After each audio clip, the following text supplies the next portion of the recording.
Hey you guys, and welcome back to Elisa's YouTube channel. How are you guys doing? How are you guys doing? So I have Danny with me here today. We're gonna talk about mental health. We're gonna talk about what's going on with Yeah.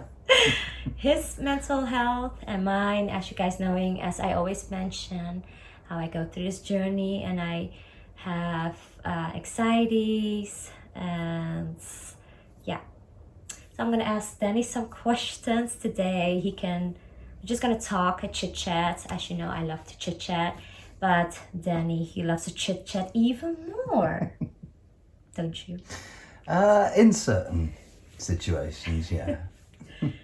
So, can you explain to the viewers your mental health? Yes. Well, I'm no stranger to anxiety. I also have an anxiety disorder. But the main issue I suffer with is I have bipolar.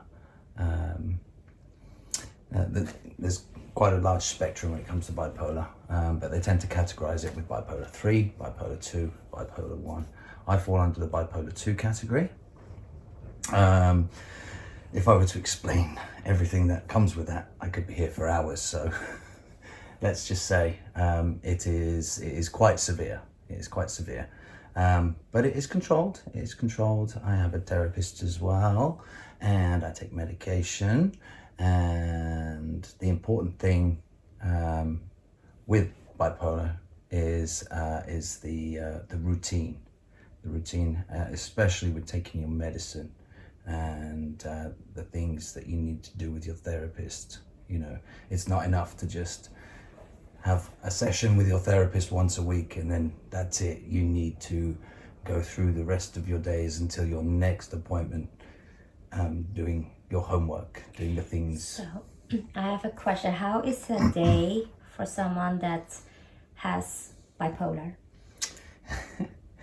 It can vary. On severe days, depending on the kind of things that have happened throughout your day, you can have very, very low, very depressive moods, and it's not very easy to understand why all your emotions is in your head. It's very busy, and it's not very easy to focus, and you want to cry a lot, and it can take some time to sort of what do you say? Mood swing? No, to Focus? process when you're feeling so many high, sort of low emotions. And what is the high emotions and the low?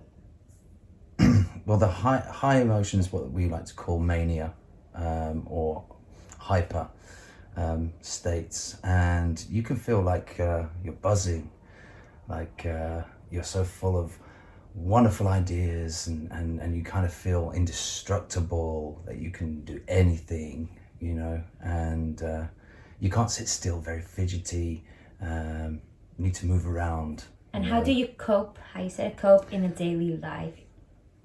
Well, work for me is very important. I suppose you could call me a handyman. I'm in property maintenance, gardening, that sort of thing. So work is very, very important for me. It keeps me focused, being busy with... So that will be advice that you can give to other people? Absolutely, absolutely. I think if you can find something that is a good focus for you, whether that's going to work, whether that's cleaning, whether that's reading, drawing, writing, something that brings you focus is something that should play a big part in your life. You need to do something like that to it's not one of these things that you want to do for just 5 minutes or just once a week. You want to set aside yourself some time each day, whether that's 20 minutes or an hour, to really sort of do something like that, whatever it is that is your focus. That would be your advice for people. Absolutely, absolutely. I say I'm lucky because work is a good focus for me, so I have a good 8 hours where I'm focused, and it helps me. And of course, again, it's routine. You do hear this a lot with people that has bipolar, because I've done some research as well, but because I don't have it, I cannot, of course, feel it. So because we know each other like 5 years now, and still sometimes I cannot understand everything, but because I did my own research to figure out Danny, I had to figure out, why is he, you have to understand from my perspective, sometimes it could come across like because then he could be like, from 1 minute he could be very happy, and then another moment he could be like, so it's very, for the other person, they have to know these things. My advice is, when you're with somebody with bipolar, you have to do your research about it, because then you can learn more about it. So another question. What will you say? What do you have to say about when people say bipolar people are crazy? Because I think lots of people who suffer from this mental, I don't like to say suffer, but who has this mental bipolar, they don't like, of course, to hear all these people saying they are crazy. It is a stigma. There is a stigma attached, certainly to bipolar, and people confuse bipolar with other mental illnesses, especially schizophrenia. It's so far away from schizophrenia. So I want to crush that stereotype. Anybody think that there's a link or that they're the same kind of thing? I mean, I was diagnosed fairly late in life, but even still, there's a stigma attached. But people are becoming more aware, and there's been a lot of portrayal of bipolar in TV shows, in movies, and as you all know, TV shows and movies, they like to embellish. They like to make it look worse than it actually is. So if you ever see a TV show or a movie, just remember that it's they're trying to make it look worse than it is, because they are trying to make an exciting show or movie. Okay, but then I understand that. Yeah.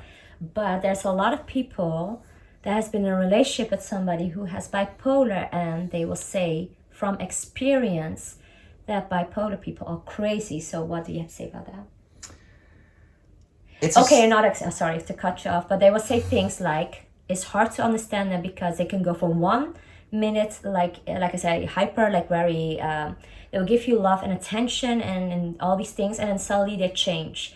Then they can hurt you with things they say or do even. I hear a lot of people say that bipolar people, they lie, they cheat, and for somebody who doesn't have bipolar, it can get very confusing, and it can even get like traumatized. You will hear people say they are traumatized, and they will say very,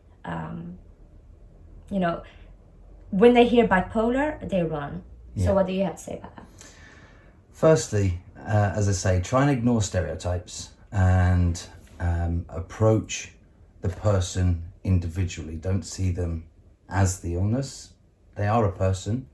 They can't always control how they feel or how they act. And it's easier said than done, but just come at them with kindness. Patience is very important, as you know. Yeah. You have extreme patience with me, and just if you feel it's too much for you in a situation with somebody who's bipolar, you need to be very clear with them without raising voices. Maybe stand back, take a step back, so you're not on top of them or in their face. Just step back. Because I notice you can be very defensive. Very much so. You feel attacked. Somebody with bipolar can quite easily feel attacked straight away. Yeah, because this is a video I wanted to talk about us as well. Because I feel like I have anxiety disorder, so I can feel like very anxious quickly, and sometimes, like, as you know, I as I say on my videos, I can be sometimes a control freak. So to me, sometimes I need. It's not always a bad thing. Yeah. So sometimes I just need to know certain things. I want to know everything, and I feel like sometimes he's very in himself. And it's not very easy to be clear or bring clarity. Certainly if you're having what I like to term an episode, whether that's a low depressive episode or whether it's a hyper episode, it can feel like to me sometimes I'm being very clear. Why can't you understand me? So in those moments, if somebody is unsure and they want clarity and they feel it's not being given to them by the bipolar sufferer, as I say, take that step back. If necessary. Yeah, my advice as well is try not to be too control, because that's something that I am aware of. That certain moments that I have to just not be too controlling, let certain things go. Time out. A timeout is would important. help for him and for me as well. Because even though we can get so long good with each other, we can talk good, we can both be as well. I said it, polarizing as well. Yeah. So as much as we can, think like a magnet, we are drawn to each other, but then you turn those magnets around, and the force that is pushing is quite. When we're forcing things, and we need to know, then things get like very confusing for him and for me, But I actually feel like when you do care for each other, you're gonna support each other in all kinds of way. But what do you gonna tell people that feels drained? Because I'm gonna tell honest from my perspective, it is draining. It feels to me draining. And I know he doesn't like to hear, but communicating is the key. You have to go through conversations that you don't like. Certain things I will hear I don't like. But that's how you come to learn about each other. And then you can go from there and see things step by step. Things don't need to be right away. I always tell him also, things don't have to go right away.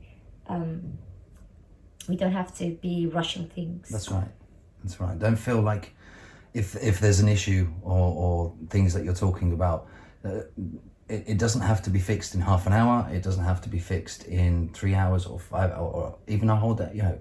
It takes as long as it takes. But again, I want to stress that the key thing here is communication. Even if you find it difficult, and I will be the first to hold my hand up and say that sometimes I can find it difficult because it makes me feel emotions that I'm either scared of or make me physically feel unwell, and I will withdraw.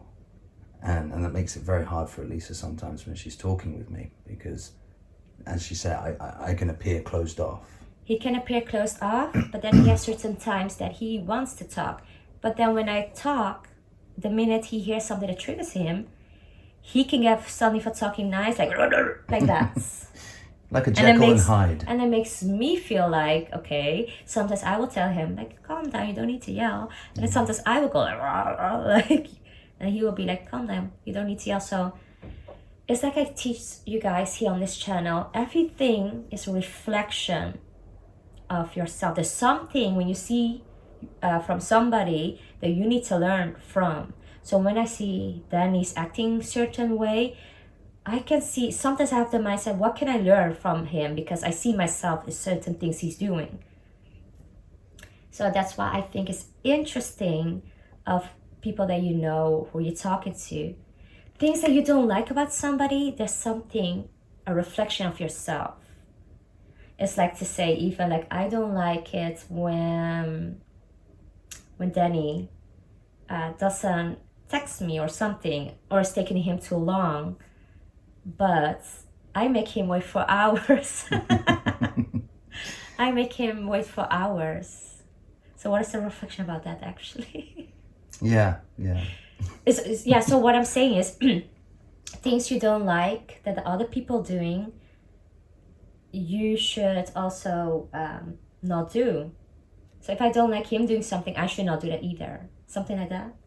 Something along those lines, yeah. But at the same time, I think it's a case of what you're willing to accept, what your boundaries are, what your limits are, and what you're willing to accept.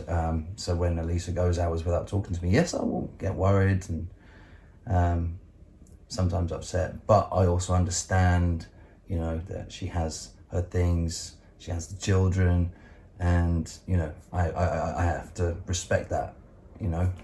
Yeah, because of course I forget the important thing. Danny lives in England. I do. So we talk through the phone, we make videos for 5 years long. Yeah. How do we do that? Well, this is the thing, because before Corona, obviously, I used to spend a lot of time coming back and forward, you know, and we would see each other a lot, you know. But obviously over the last couple of years with Corona and everything, it's been difficult to travel. It is difficult anyways, because for this relationship, I have my mental health issues, things going on here. So it has been very challenging, difficult. And sometimes you realize, you will think, how did we do that? But I would like to stress as well, because I mean, there's plenty of people that could be in our situation and would want to run away straight away. And then there are some people that want to force something that isn't right. But sometimes that distance can give you perspective, you know, on... makes you think. Yeah, absolutely. You have time to process. You have time to do your own things as well without... What he's trying to say also is that he tried to came here last year. August, yeah. Yeah, but they told him he couldn't because of the corona. So I told him, I think this is a sign from God that he needs to do his work of healing, and I have to do my work of healing, because my advice is as well, with two people need to work to heal themselves. They need to do that first step when they get into a relationship, because we got into a relationship when we wasn't healed. That's correct, yeah. And so what we came of aware is that we can still love each other, but when you need healing, it's not going to work when you're not healed. So I think that's what my answer will be to anybody that feels like they want to be together in a relationship with somebody. If they have bipolar or anxiety or whatsoever, and you feel like you want to be together but it's not working, and it's like Dennis say, you know, you're gonna give up in each other. Sometimes you need a break to get off each other. So like he was saying, he's gonna heal, I'm gonna heal, and then you can figure things out. That's it. I was gonna say, if you take the time, don't give up on each other. Take the time. Yeah, he's really not somebody that's... I don't give up easily, that's for sure. You want to tell the story? Which story? There's of me blocking?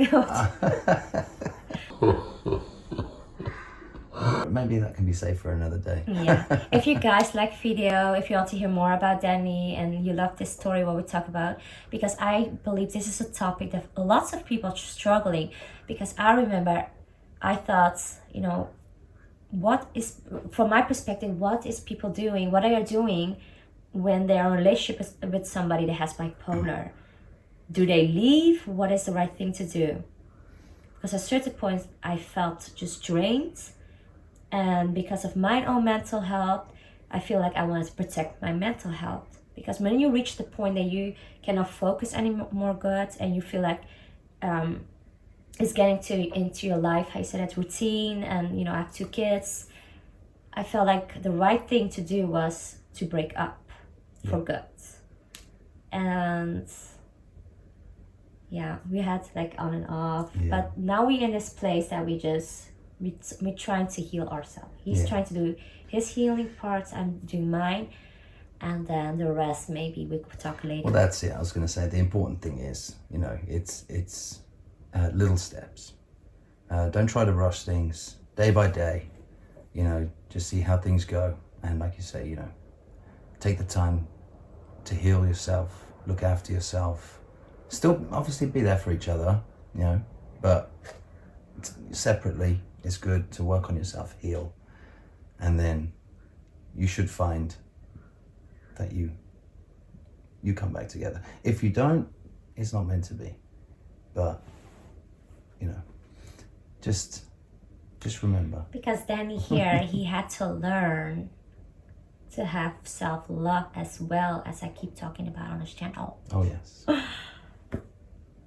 But I'm glad that I had this wonderful woman. It's amazing woman. Thank you. Well, you've taught me lots of things too, without even knowing. He didn't know, because I had this this thing that I needed to check the stove if it was he said closed. Yeah.